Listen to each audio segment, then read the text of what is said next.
Hello, everybody, and six. I am so glad you're here joining us. So thanks for being here. My name is Joni Rampolla, one of the registered licensed dietitians with Giant and Martins.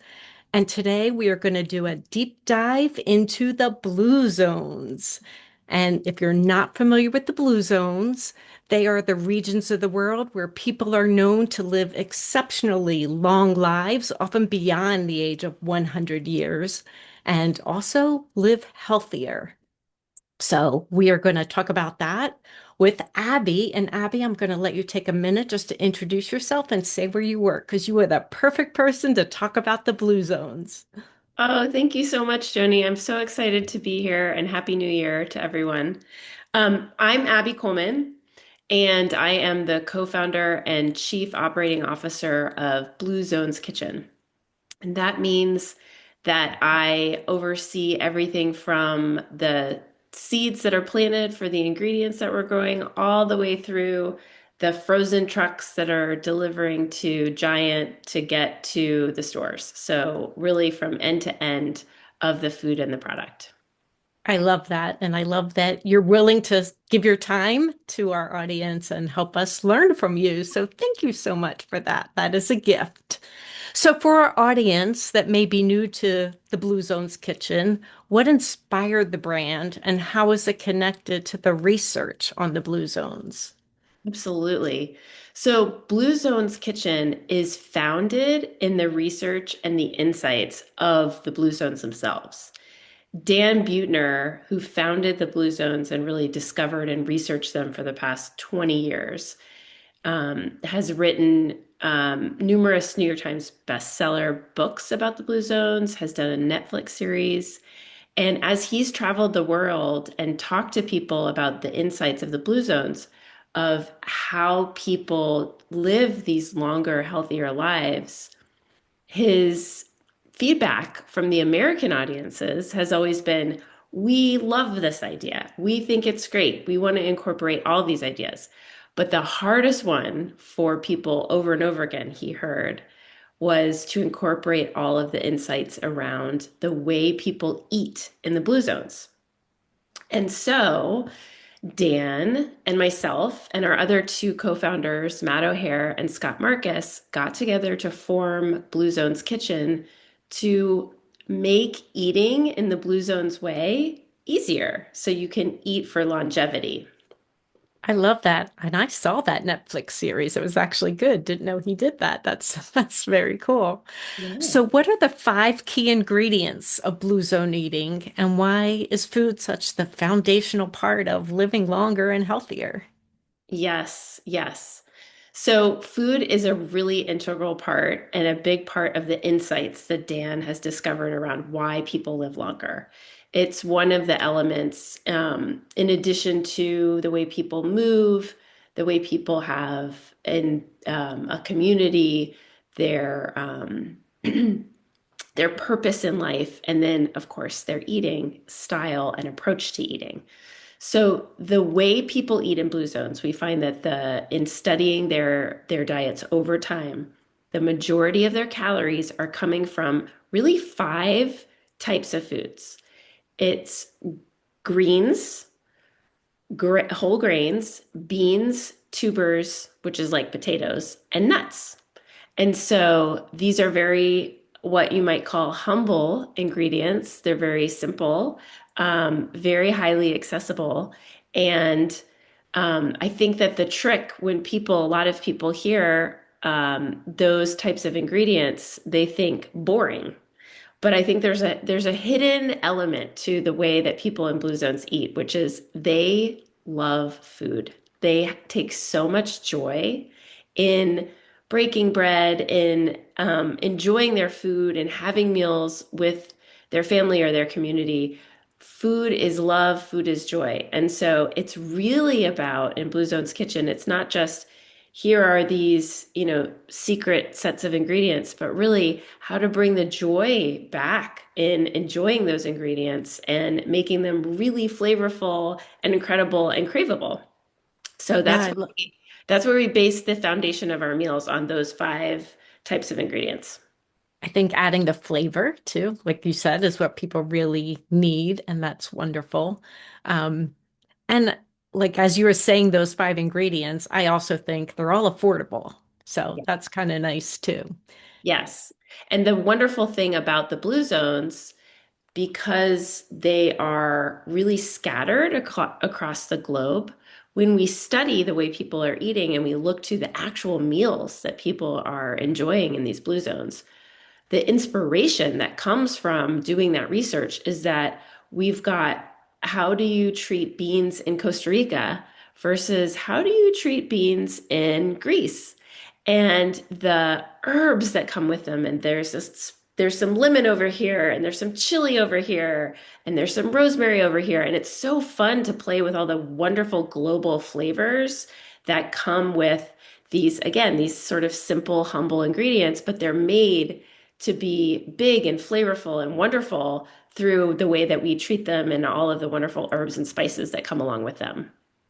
So you're mentioning all these different foods, kind of making me hungry here. Like, what might a week of eating look like if somebody's trying to incorporate the Blue Zone lifestyle into their busy schedule? Okay. So the Blue Zone's way of eating is called plant slant. So really what you're trying to do is lean into the majority of your food coming from plants.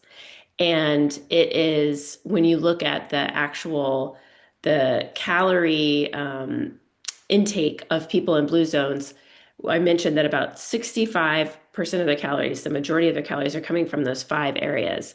And really only about 10% of calories are coming from animal sources.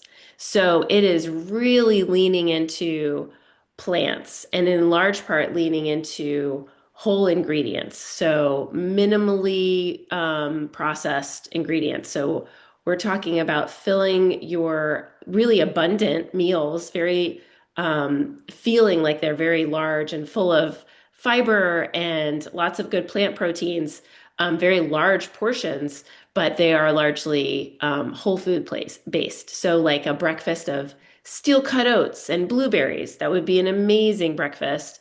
A very large, hearty start to the day. I can tell you that Dan has been eating for like the past 10 years, I think. He's been eating a really hearty, very dense minestrone soup that he makes and he batch cooks every week. So this is another key to the way that you can really start to incorporate a week of eating where it's make a big pot of beans, make a big whole grain. I love quinoa. And then for lunch, after you've had your nice steel cut oats with blueberries, for lunch, you can pull out that big pot and add some hot sauce, add some different lemon, add some different of those global flavors to the base of beans and rice for lunch.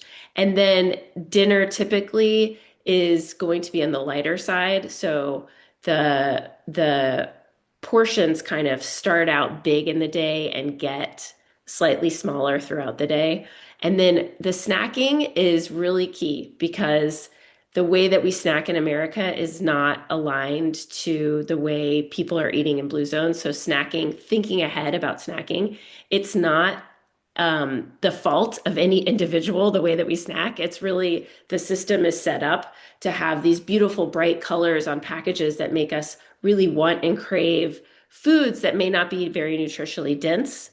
So it's about setting up your environment so that you can be successful without having to sort of fight every moment against all those brightly colored packages. So really putting away the brightly colored packages and then putting out bowls of fruit, containers of nuts, so that you can really be inspired when you feel that 3 p.m. hunger, which we all do, inspired by a beautiful apple, a great looking orange. You know, this time of year, citrus is fantastic. So it's about setting up that environment, doing some prep cooking, and then when you don't have any time, there's always reaching for a Blue Zones kitchen so that you can grab something in between Zoom calls, for instance. And those are frozen meal, correct? In our Yes. natural So organic section. we are a line of frozen meals. These are ready to heat up, so they come frozen, and then you put them in the microwave or the oven to heat up. And they already have all the ingredients in, so they just need a stir. And they are in the frozen aisle in the entrees area, and um, uh, there are six items that are offered that are a really good assortment of our different meals from all the different blue zones across the world. Very nice. And a customer is asking if you could just please repeat the five ingredients again. Oh, yes, the five ingredient categories. Yes. It beans, greens, whole grains, tubers, which is like potatoes, and nuts. Perfect. Thank you. So you Mhm. mentioned Dan's name a couple times. You worked with him on the Blue Zones Kitchen cookbook. How Yes. did that translate to developing these frozen meals? Ah, I have a little show and tell for this, if you don't mind. Okay. Yeah, Okay. fine. Okay, so actually, this is really fun because Dan is a National Geographic Fellow and he has been all around the world and he has interviewed centenarians and their families so that he can really understand what are people eating when they're getting to 100, but what are they also feeding somebody who's 25 and in this family of long-lived wonderful habits. How are they starting out their years? And so he's really looked at the diet, the dietary habits. But he himself will say, oh, but I'm not a chef. So he has all this great research. And then what's so fun is we get to take these research and these insights that he's writing about in these books and then turn them into meals. And Dan has also done an incredible job of taking the insights from going to visit people in blue zones and then bringing those forward into his cookbooks. So this is where I have my show and tell. So the first cookbook that he wrote is The Blue Zones Kitchen. And he sat in the kitchens of the nonas in Italy and he just watched them stir their pots and said, what's going into that pot? But one of the great recipes from Okinawa is called champaru. And this is, if you have a cookbook, I know a lot of people do. This is on page 94. Champaru means something mixed. And so it's kind of the idea of stir fry in Okinawa. And that was the inspiration of creating one of our meals, the sesame ginger bowl. And this one has the amazing flavors that you find in Okinawa of sesame and ginger, and then a beautiful, almost stir fry of crunchy carrots and broccoli and edamame and red bell pepper over brown rice. So it's a lot of fun to take all the insights that Dan has. I have another one that I think is really fun that we did together. So this is Dan's latest cookbook. It just came out for the in the fall. Also a New York Times bestseller called One Pot Meals. And this is really relevant in our lifestyles today, right? When time is of the essence. And it's about taking all of the wonderful meals that people love the flavors of in America, but they might have typically been made with meat products. And what we did was we took them and we said, how would we make these in a Blue Zones way? And so this fantastic dish, which is on page 163, is the black bean and mushroom birria, which is inspired by a typical birria, which typically has beef in it. And we also developed the same meal. If you don't have time to make it in the cookbook, you can get it in the aisles of Giant. And this is our adobo mushroom bowl, and it has all those wonderful deep chili flavors um, made into the sauce with the great mushrooms over black beans and brown rice. So, couple of really fun insights of how we take from the cookbook and all the travels and Dan's research into the meals themselves. It's just like hitting the easy button. Make me want, I want to try it, right? I love that. So Bluestone's Kitchen uses farm sourced ingredients. How does that connect to people in the blue zones, how they eat? Yeah, that's such a good question. One of the insights that is so interesting and is a really lovely, I think, trick to longevity is that a lot of the homes that grow people who are whole families that are living to 90, 100 with lots of health. They have backyard gardens that they're going out and they're picking from in order to make really seasonal meals, and they're very extremely fresh. And the act of gardening itself is a really great form of activity as well, because you're doing a lot of squats and a lot of bending and stretching. And so there's a lot of great movement in addition to the food itself. But obviously, there is a limit to being able to tell people, hey, just go out and create a backyard garden and you're just going to be fine. So, what we've done is we've said, how can we take that insight of getting the freshest, most seasonal ingredients into our meals? And so we went back to the farmers. And I don't know if people have a sense of how it's typically done. We kind of broke the mold from what's typically done. We didn't go buy from a big distributor to say, hey, can you get us all these ingredients? Yeah, yeah, thanks. I don't care where they're from. We actually said, okay, let's go meet the growers. So we go and we say, where are we going to get our sweet potatoes from? We're going to go buy them from Charlie. We're going to go to Charlie's farm and meet Charlie and meet his family and get the best sweet potatoes. They're so awesome. They're so full of flavor. And we're going to get those and get them processed, get them cubed up, and then frozen so that they're ready to go. And so every single bite is really considered to be important. And all of these humble ingredients that we talked about, they're all important to us. And we can sort of mimic that idea of getting that backyard garden by doing farm fresh ingredients. I love that. Yeah. And as you're talking about ingredients, just kind of thinking, what has surprised you most when developing these meals? Any ingredient discoveries or cooking techniques from the Blue Zones that you used? Yes, absolutely. So I have two that I love. So we have um, taken, but it's really aligned to the latest insights that have come out for the new food pyramid. So it's interesting how everything's sort of like aligning. But when you look at the way people in blue zones are eating, they are eating a ton of joyful, flavorful food, but all of that flavor is coming from the whole ingredients that they're putting in. So they are getting really flavorful tomatoes so that they aren't getting bland tomatoes that then you have to put a bunch of sugar and salt in to cover up. Like the ingredient itself has to stand up. And they're also adding tons of spices and lots of lemon juice and all this great stuff. They're not putting in additives. They're not putting in chemicals. They're not putting in things that you can't pronounce. And so when we set out to create our meals, we said no additives, no chemicals, and no added sugar. Because even though sugar is sort of it's can be natural, it's really a mask, and it coats your palate, makes your mouth really happy in the moment, but it does a lot of other things to your body that aren't great for longevity. So we said no added sugar in our meals.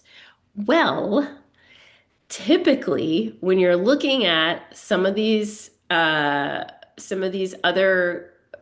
meals that are on the market, the way that you get that craveability, or even when you go to fast food or a quick serve restaurant, the way that you get that, ooh, that craveable sauce that just makes you, I really want that, is there's a lot of added sugar. And there's like the amount that's in a Coca-Cola would be in the sauce in a meal. And you're like, you don't even realize how much sugar is going into it. So when we started developing these meals, we did two things. We said, okay, number one, because there's no added sugar, but we need to be able to get the balance right. So the balance has to be there, which means you're getting a little bit of that roundness from the sweetness, but also a little punch from a little bit of acid. Like you have to do both of those things, but how do you do that without adding sugar? Number one is you make sure the salt levels aren't too high, because anytime you put a lot of salt in something, you need sugar to offset it. So salt levels coming way down. And then number two, only using whole ingredients for their sweetness. So, for instance, I just held up our burrito bowl and talked about our great sweet potatoes. But we also, in the sauce for this, we use whole corn. So, from this beautiful farm out in the Pacific Northwest. It's a gorgeous, stunning farm. And they grow this beautiful corn that is full of flavor. And we don't need sugar. We don't need corn syrup. We use the whole corn with all the fiber and all the everything, the goodness to help flavor the sauce and create that balance in the sauce.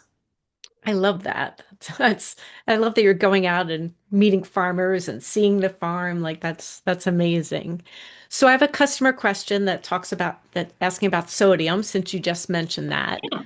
They say packaged meals are often too heavy in sodium, which isn't healthy. Can you talk about the sodium levels in the Blue Zone kitchen meals? Yes. So that is often true. And that a lot of times packaged meals and just packaged goods in general have high sodium levels because it creates a feedback loop and it makes it craveable. And so we really focused on taking the guidelines, the USDA guidelines for what is considered healthy in a meal, and that is 600 milligrams or less of sodium. So that's how we designed our meals to be 600 milligrams or less of sodium per meal.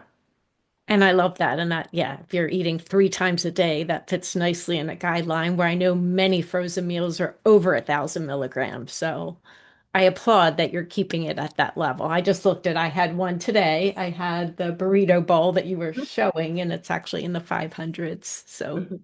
less than that. Appreciate that.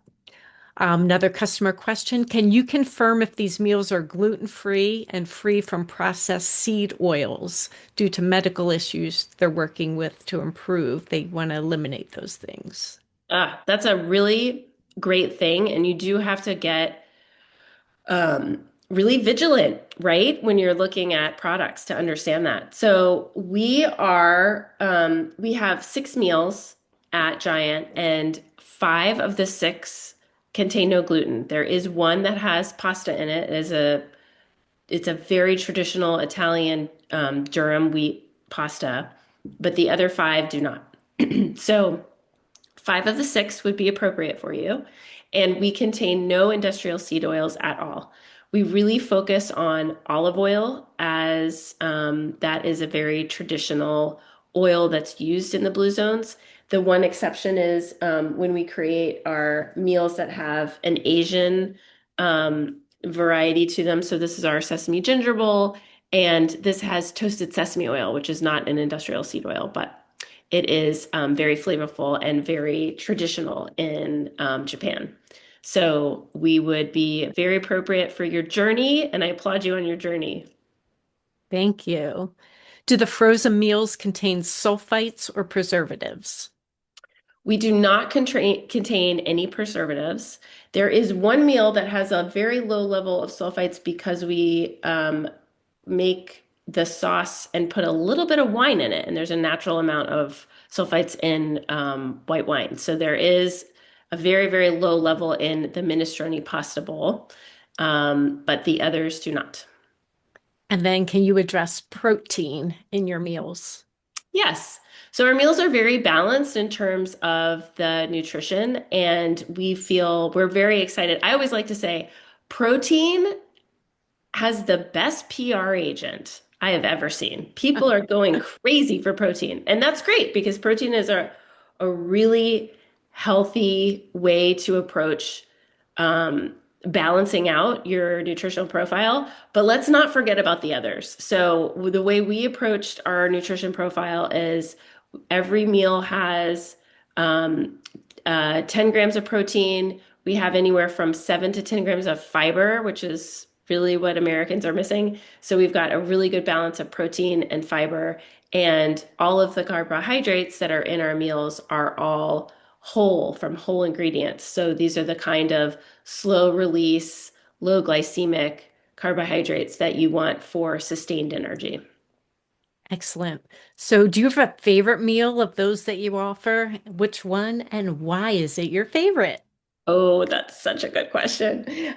So as you can imagine, I eat these most of the time for lunch, and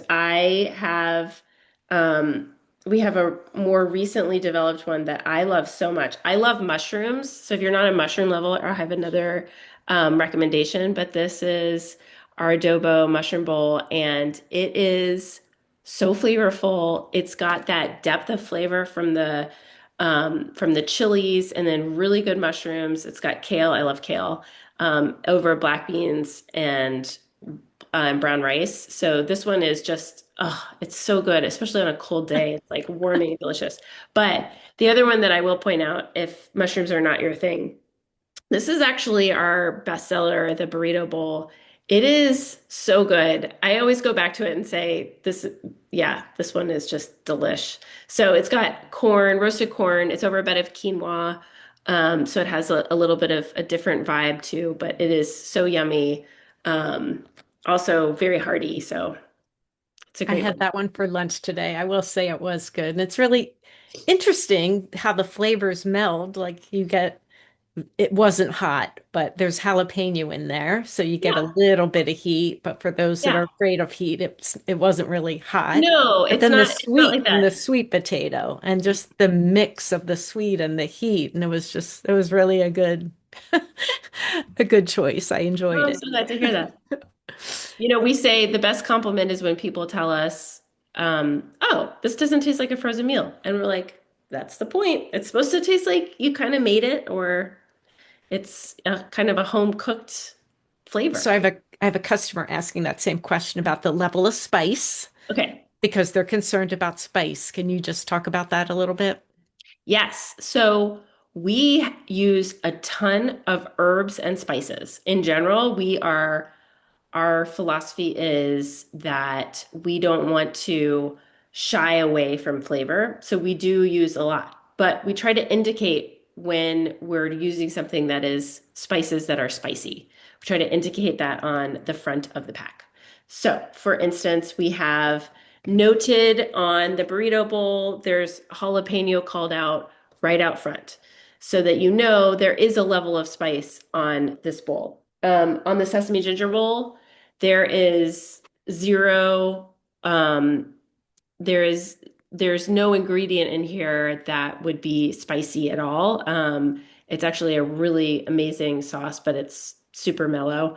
And the call out indicates that. So there's nothing spicy called out. Another one that would probably be a good choice if you like zero spice is the minestrone pasta bowl. That one is just a really beautiful. That one has like a fennel tomato. Again, lots of flavors, lots of herbs, but So not. customers asking how you cook them, the oven, the microwave. They can be cooked in either. So, in the microwave, obviously, when you're short on time, and that is like most of my life, I do cook it in the microwave. The film at the top gets peeled back for a little steam to escape, and then it's 3 minutes. Stir it 1 minute, and then you're ready. In the oven, it is 350 and then 35 minutes, and you actually want to keep the film on top so that the steam can help cook. And that one ends up tasting like totally like you made it at home. Like it really comes out of the oven tasting like you just spent 30 minutes making this thing. I love it. We have just like 1 minute left, so I'm just going to see if there's one habit from the Blue Zones that you wished more people can incorporate in their own daily lives. Um, I think it's about connection and it is connected to food. So if you could share a meal with somebody or share something over food, I think we need more connection in our lives. And so you'd be doing two longevity behaviors, which is eating good food with someone that you want to connect with. So go out and do that as a goal. I love that. And one more time, where can you find these in your local Giant or Martin's? They will be in the frozen aisle in the entree section in their individual meals. That's what they look like. Yep, and I believe they're in the Nature's Promise or Natural and Organic section, frozen Correct. section. Yes. Excellent. Well, Abby, thank you so much for joining us. We appreciate all your expertise and time, and I feel like we learned a lot about the Blue Zones and Blue Zones Kitchen. So thank you so much for joining us. Everybody, have a great rest of your day. And Gail says she's excited to try these on their way to Martin's today. Love that, Oh, Gail. Thank you. thank you. All right, everybody, have a great rest of your day. Bye. Bye.